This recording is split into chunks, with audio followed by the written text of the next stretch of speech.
প্রধান উপদেষ্টা পদত্যাগ করেন তাহলে অবশ্যই বাংলাদেশ একটা বড় ধরনের ধাক্কা খাবে। উপদেষ্টা ডক্টর মোহাম্মদ ইউনূস পদত্যাগ করতে চেয়েছেন বা পদত্যাগ করার প্রস্তুতি নিয়েছেন অথবা পদত্যাগ করার সিদ্ধান্ত নিয়েছেন, এমন আসল রহস্যটা কিন্তু এইবারই প্রথম ফাঁস হয়ে গেল ডক্টর ইউনূসের পদত্যাগের বিষয়টা নিয়ে। তার আগে ভিডিওগুলো দেখানোর আগে আমি আপনাদের সাথে একটা কথা বলতে চাই, আপনাদের একটা প্রশ্ন করতে চাই। ডক্টর মোহাম্মদ ইউনূস তিনি পদত্যাগ করবেন কিনা বা তিনি থাকবেন কিনা বা এই দেশের ভবিষ্যৎ কি হবে, সেটা এনসিপির নেতা নাহিদ ইসলামের সাথেই কি তার বৈঠক করতে হলো? নাহিদ ইসলামে কি সব থেকে বাংলাদেশের বড় নেতা হয়ে গেলেন? আর কোনো দলের আর কোনো বড় নেতা কি বাংলাদেশে ছিল না? ডক্টর মোহাম্মদ ইউনূস তিনি কেন এই কাণ্ড ঘটালেন, এই কাজটা তিনি কেন করলেন?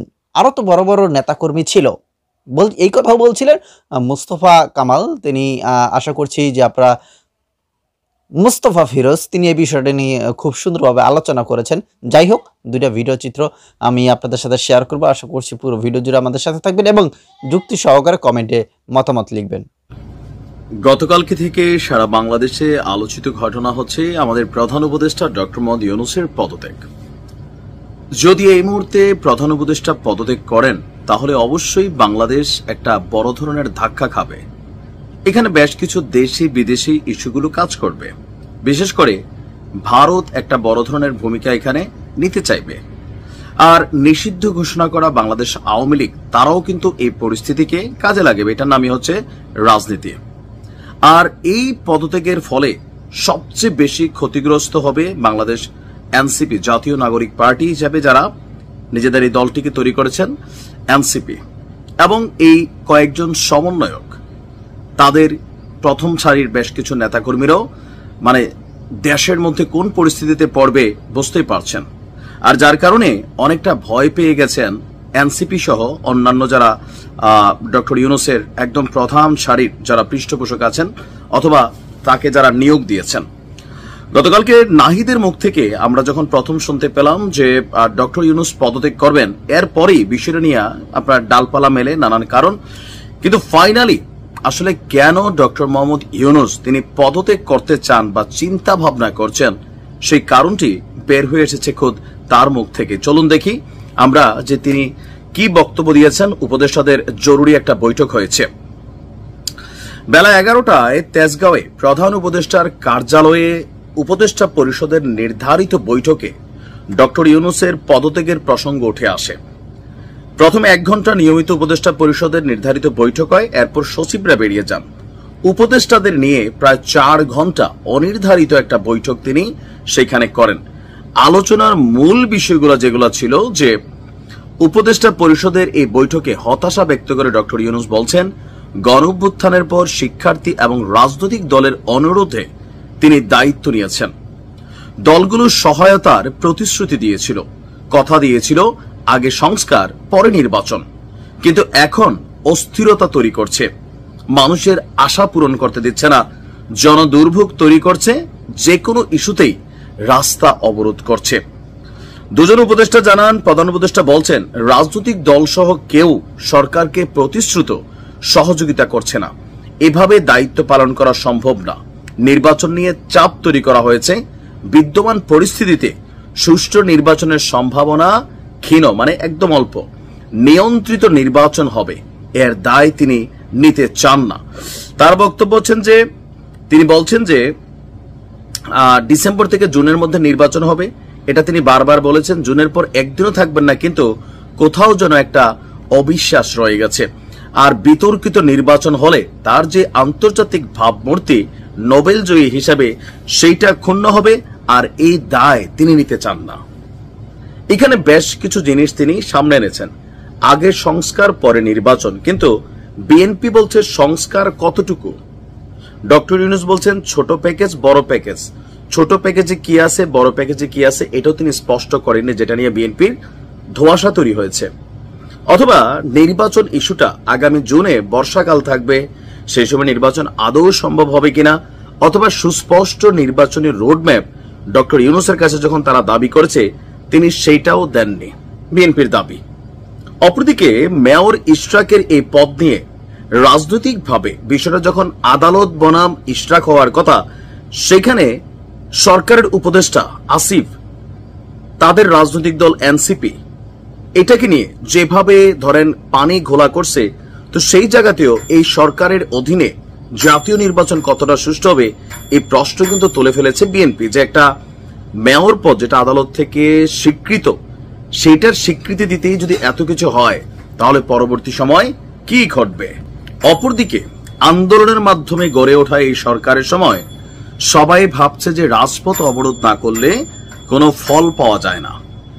আবার একটা নির্দেশনা থাকার পরেও তারপরেও এনসিপি সরকারের প্রধান পৃষ্ঠপোষককারী দল, তারা নিজেরাই যখন আইন ভেঙে যমুনার সামনে উপস্থিত হয়, তখন স্বাভাবিকভাবে অন্যান্য রাজনৈতিক দলগুলো তারাও মনে করে ইভেন এই সরকারের মধ্যে তো দ্বিচারিতা আছে আন্দোলনগুলোকে কেন্দ্র করে, কখনো ঠান্ডা কখনো ডান্ডা, পৃষ্ঠপোষকতা বিভিন্ন জায়গা থেকে করা হয়। তো এরকম নানান জিনিস ডক্টর মোহাম্মদ ইউনূস তিনি ক্ষমতায় বসার পর থেকে ছোটখাটো অনেক কিছুকে তিনি হয়তো বুঝতে পারেননি, অথবা এনসিপির প্রতি ওনার ভালোবাসাটা অন্য জায়গায় ছিল। ইভেন তিনি যখন নিজের মুখ থেকে বারবার বলেন যে এনসিপি তৈরির পিছনে বা এনসিপিদেরকে তিনি উদ্বুদ্ধ করেছেন রাজনৈতিক দল করতে, তারা বলছে তারা পাশ করবে না, তিনি বলছেন তোমরা নামো। তো সেখান থেকে যে কোনো রাজনৈতিক দল যারা ক্ষমতার দিকে ধাবিত হবে, তারা এই সরকারের প্রতি অনাস্থা প্রকাশ করবে, এটা যে কোনো কেউই হবে। যেখানে সাধারণ একটা ইশরাকের মেয়র পদকে কেন্দ্র করে ইসির প্রতি অনাস্থা তৈরি হয়ে যায় এনসিপির, ইসিকে মানে কি বলা হয় যে ইয়া করার জন্য, কি বলা হয় যে আপনার মানে বিক্ষোভ করার জন্য সেখানের গেটের মধ্যে ঢুকার চেষ্টা করা হয়, তাহলে বুঝতে হবে ডক্টর মোহাম্মদ ইউনূস ওনার যে শিষ্যরা আছেন এনসিপি, উনি তাদেরকে বা কতটুকু কন্ট্রোল করতে পারছেন, যার কারণে রাস্তা রাস্তা অবরোধ হচ্ছে। সাধারণ মানুষ যথেষ্ট বিরক্ত, যথেষ্ট। আপনার মব ভায়োলেন্স, যেখানে মব ভায়োলেন্স হচ্ছে সেখানে সরকার কি ভূমিকা রাখছে? লাস্ট কয়েকটা ঘটনা আমরা দেখছি যে আইন শৃঙ্খলা বাহিনী নেড়ে চেড়ে বসছে, অনেক ঘটনা যেগুলো এই সরকারের প্রতি অনাস্থা তৈরি করে ফেলেছে এবং এনসিপির প্রতি তো করছেই। আপনাদের খেয়াল থাকার কথা, 5ই আগস্টের পর বন্যার সময় এই এনসিপির নেতাদের হাতে বাংলাদেশের মানুষ কিভাবে টাকা তুলে দিছে, কিন্তু সেই টাকার সুষ্ঠু বন্টন আদৌ কি হয়েছে?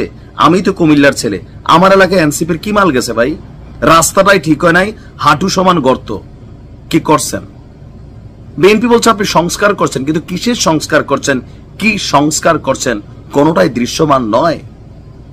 আবার এই সংস্কার নিয়েও আছে নানান বিতর্ক।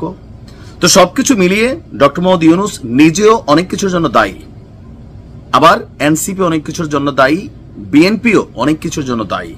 আর এই মুহূর্তে আসলেই সুষ্ঠু নির্বাচন করা ডক্টর মোহাম্মদ ইউনূসের সরকারের পক্ষে সম্ভব না, এটা কিন্তু সত্যি।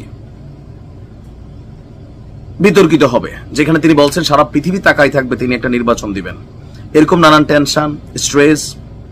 তারপর ওনার প্রতি যে বাংলাদেশের মানুষের একটা গণ ভালোবাসা ছিল, সেটা আস্তে আস্তে কোন লেভেলে চলে আসছে। খালি ওনাকে নিয়ে মানুষ হয়তো বাজে শব্দ ব্যবহার করে না, কিন্তু কাছাকাছি লেভেলে করে যে আপনি নিন্দিত নন্দিত হইয়েন না, সরি নন্দিত নিন্দিত হইয়েন না, পরবর্তী সময় কিন্তু পালাবার রাস্তা পাবেন না, মানে একটু সম্মান দিয়া পরে ঘুরে পেছে অনেকগুলা কথা কিন্তু ওনাকে বলে। বোঝে না এমনি উনি সারা পৃথিবীতে মানে ভাইজা খাইছে, নোবেল পাইছে, সবই বুঝেন তিনি। এনসিপি অবাধ্য, ওনার বাকিরাও অবাধ্য। আর এখানে বাধ্য কেন হবে? যার যার ধান্দায় সে ব্যস্ত, এনসিপির ধান্দায় ব্যস্ত, দেশ গঠনে কারোর সময় নাই। বিএনপির ধান্দায় ব্যস্ত, ডক্টর ইউনূসও নিজের গ্রামীণ ব্যাংক, নিজের এনবিআর এর মামলা, তারপর হচ্ছেন যে সেই 616 কোটি টাকা, ইউনিভার্সিটির একটা লাইসেন্স, অনেক কিছু তিনিও তো আলহামদুলিল্লাহ মোটামুটি অনেক নিজের গুলো তিনি পাইছেন। এটা কিন্তু বাস্তব ভাই, এগুলা শুনতে যেমনই লাগুক। দেশের মানুষ কি পাইছে? এরপরে যে গত কয়েক মাসে বেকারত্ব, এই যে স্ট্রেস, এটা তিনি পাচ্ছেন, সামনে আসার আলো দেখতে পাচ্ছেন না। সেই জায়গা থেকে তিনি ভাবছেন যে বাবা মান সম্মানটা থাকতে আমি সরে যাই। আবার হতে পারে কেউ কেউ বলছেন এটা একটা সিম্পেথেটিক্যাল ইস্যু হিসেবে কাজ করে যাবে। সিম্পেথি নেওয়ার জন্য তিনি এমন ধরনের কথা বলছেন যেন সবাই বসে একটা জাতীয় ঐক্যমত্য কমিটি তৈরি হয়ে যায়, আবার বিএনপি আসে, নানান কিছু এখানে আলোচনা আছে। বাট আমরা মনে করি ডক্টর মোহাম্মদ ইউনূস তিনি হাল ছাড়লে হবেন না, তিনি একজন নোবেল বিজয়ী, তিনি জানেন কিভাবে এরকম পরিস্থিতি কভার করতে হয়। রাজনীতিতে শেষ কথা কিছু নাই? আমরা দেখেছিলাম যে আওয়ামী লীগকে নাটক করে সেটা তাদেরকে নিষিদ্ধ করে দেওয়া হয়েছে। একটা নাটক ছিল, সরকার এবং ছাত্র সমন্বয়কদের একটা নাটক ছিল, যেটা একদম পরিষ্কার মতো, দিনের মতো আলোর মতো পরিষ্কার হয়ে গেছে, যেটা আমরা দেখেছি। যাই হোক, এখন নতুন করে আবার বলছে, অনেকেই বলছে যে এটাও একটা সরকারের নাটক। যে ডক্টর ইউনূস তিনি পদত্যাগ করতে চাইবেন, ছাত্র জনতা তারা গিয়ে ইউনূসের হাতে পায়ে ধরবে, স্যার আপনি পদত্যাগ করবেন না।